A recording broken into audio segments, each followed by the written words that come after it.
L'Afrique, le cœur oublié du monde originel, et le plus grand mensonge cartographique de l'histoire. Texte de Stéphane Thomas Berbudo. Et si ce qu'on t'avait raconté sur l'Afrique était un mensonge? Et si ce continent, volontairement réduit à des clichés de misère, de pauvreté ou de colonisation, était en réalité le berceau des civilisations les plus avancées, des mémoires stellaires les plus puissantes, et le gardien d'un savoir que les empires ont tout fait pour effacer. Ce que tu vas entendre ici ne figure dans aucun manuel scolaire. Et pourtant, chaque cellule de ton corps le reconnaîtra comme vrai.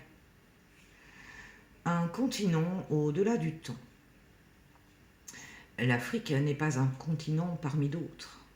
C'est le centre énergétique de la planète, le point d'ancrage multidimensionnel originel, là où la fréquence de la vie a été ensemencée pour la première fois sur cette terre.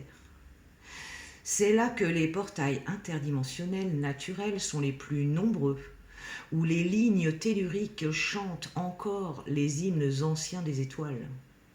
Tout y est.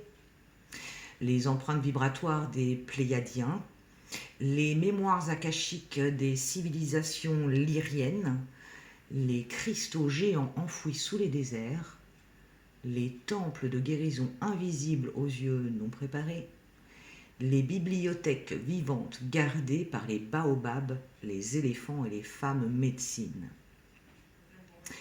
L'histoire a interdit des peuples racines. Avant l'Égypte pharaonique, il y avait Kémet, civilisation noire terrestre guidée par la connaissance de Sirius.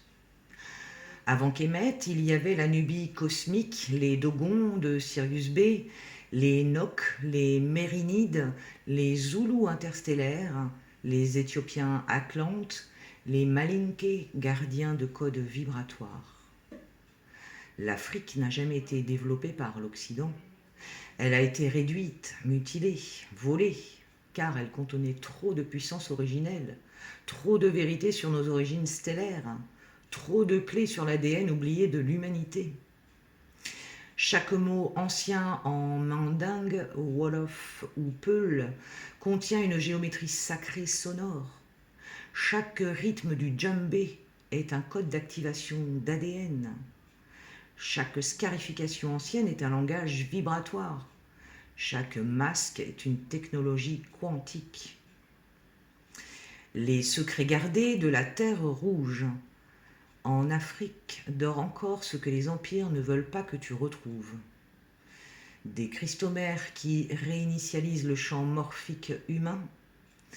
Des temples intraterres où les gardiens de la Terre veillent sur les portails d'ascension. Des mémoires pré-cataclysmiques qui racontent l'histoire d'un monde où l'humain était en communion avec les étoiles, les plantes, les esprits des ancêtres.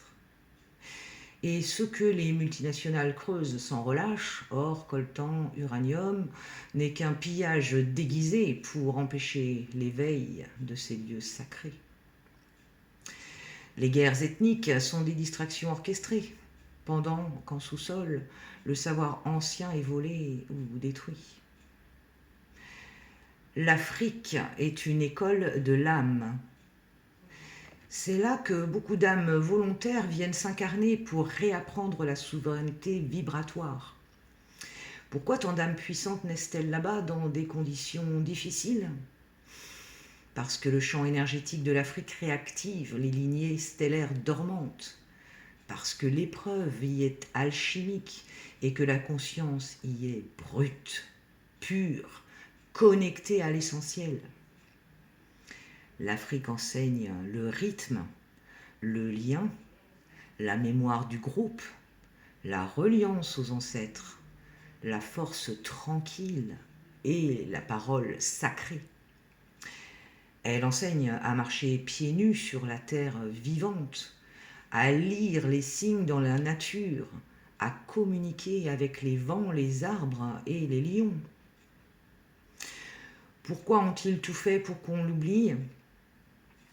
Parce que l'Afrique est le dernier bastion vibratoire, celui qui, une fois réveillé, fait s'effondrer toute la matrice.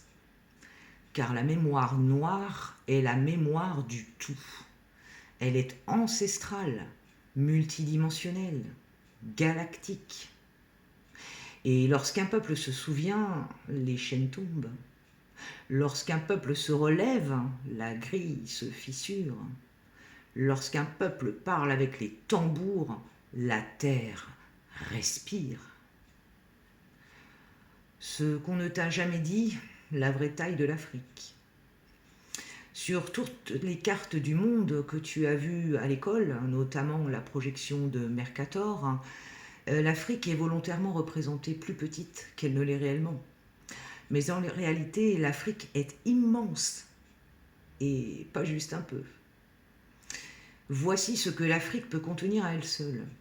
Tu peux y faire tenir en même temps les États-Unis entiers, la Chine, l'Inde, l'Europe de l'Ouest, le Japon, le Mexique et encore plusieurs autres pays. Oui, tu as bien entendu. Pourquoi mentir sur sa taille? Parce que la perception crée la réalité. Si tu crois qu'un territoire est petit, tu crois qu'il est moins important. Si tu crois qu'un continent est pauvre, tu crois qu'il n'a rien à offrir. Et si tu crois cela, tu n'iras jamais chercher les trésors qu'il protège. Réduire la taille de l'Afrique sur les cartes du monde n'est pas une erreur. C'est un acte géopolitique, culturel et vibratoire. C'est une tentative de réduction symbolique de son rayonnement. La vérité sur les projections cartographiques. La projection de Mercator, utilisée partout dans les écoles, déforme les surfaces à mesure qu'on s'éloigne de l'équateur. Elle agrandit artificiellement les pays du Nord, Europe, Canada, Russie, et réduit drastiquement les continents proches de l'équateur, dont l'Afrique. Mais il existe d'autres projections plus justes, comme celle de Gal Peters, qui restitue les proportions réelles. Et là, tu découvres un choc visuel. L'Afrique est énorme, gigantesque, centralisante, majestueuse. Et au-delà du physique, sur le plan énergétique, l'Afrique est aussi bien plus grande que ce que perçoit l'œil humain. Elle s'étend dans d'autres dimensions. Elle est le prolongement terrestre de Sirius et son champ énergétique englobe également les îles environnantes, le fond des océans, les cités submergées et des vortex magnétiques majeurs. La taille visible n'est qu'une partie émergée d'un continent galactique, matriciel, fondateur. Ce que ton corps reconnaît. Lorsque tu poses les pieds en Afrique, même sans y être né, quelque chose en toi se remet à vibrer. Car la fréquence de la planète y est plus pure, plus brute, plus puissante. Et si tu fermes les yeux un instant, tu sentiras que ce territoire est bien plus vaste que ce que te montrent les cartes. Tu sentiras qu'il est le vaisseau matrice de la conscience planétaire. En résumé, l'Afrique a volontairement été réduite sur les cartes. Ce rétrécissement influence la perception collective. En réalité, elle est plus grande que la Chine, l'Europe et les États-Unis réunis. Énergétiquement, elle est le continent le plus puissant. Multidimensionnellement, elle est un pilier galactique incarné. Ce que tu peux faire aujourd'hui, cesse de croire les récits officiels sur l'Afrique. Rends-lui sa grandeur en écoutant ses peuples sans filtre colonial. Apprends ses langues vibratoires, même juste quelques mots. Médite avec ses musiques tribales. Connecte-toi à ces symboles sacrés, ces géométries, ces plantes médecines. Soutiens les gardiens de la mémoire sans les folkloriser. Mais surtout, souviens-toi que tu es aussi issu de cette terre, car même si tu vis loin, ton corps se souvient de l'Afrique, car elle est le corps de la terre. L'Afrique n'a pas besoin de sauveur, elle a besoin qu'on la laisse rayonner. L'heure est venue. Les enfants de l'Afrique reviennent. Les tambours se réveillent. Les masques vibrent. Les mémoires s'activent. Et la prophétie se réalise. Quand l'Afrique se souviendra de qui elle est, le monde entier se relèvera.